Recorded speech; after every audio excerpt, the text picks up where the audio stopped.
So this is just a quick little tutorial on how to navigate through your course on D2L. Course Home is the page that we're on here. This will show, it's basically your home page.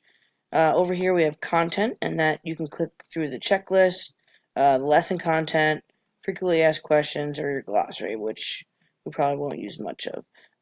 Your assessments tab. So this is basically all the stuff that you need for this particular class. Your rubrics, your grades. There's some resources here for you. And faculty, that's because it's on my homepage, so it won't show you that. Also here will allow you, if you click on it, to go and pick and choose a different course. So that's how you navigate between your courses. But when you're on this course, this is basically your home bar for that.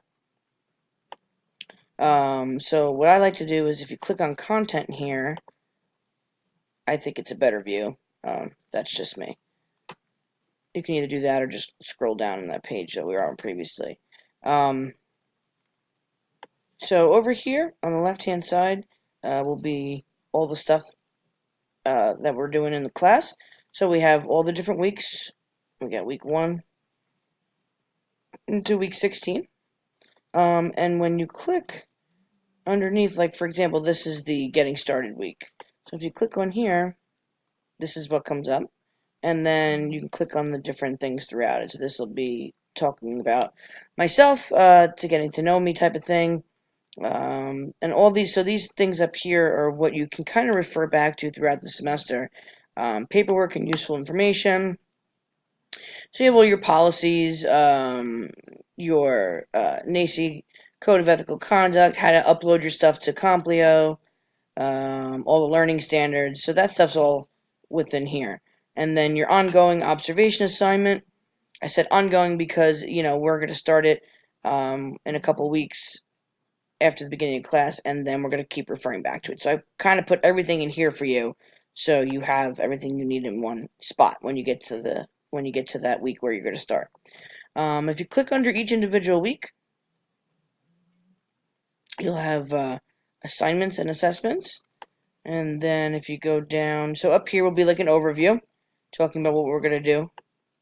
And then down here will be the stuff that you need to get through that week. So we have a PowerPoint on Chapter 1, a discussion, and you can tell if it's a discussion has these two little quote boxes here. PowerPoint has one of those little things. And then your checklist. And the end of every week, there's a checklist so you can make sure you have everything done. And then quizzes have question marks. So there'll be a quiz on the syllabus for the first week. And every week is the same. Assignments and assessments. Um, you have a quiz every week. There's a discussion every week. And then there's some different videos and HTMLs in there and some podcasts to help you get the content that you need for the week. So that's really it. If you have any questions, you can always refer back to the syllabus in week 1 here. And there it is. So that'll give you all your information, your help desks, my information in case you need to get in touch with me, and that's about it. Thank you.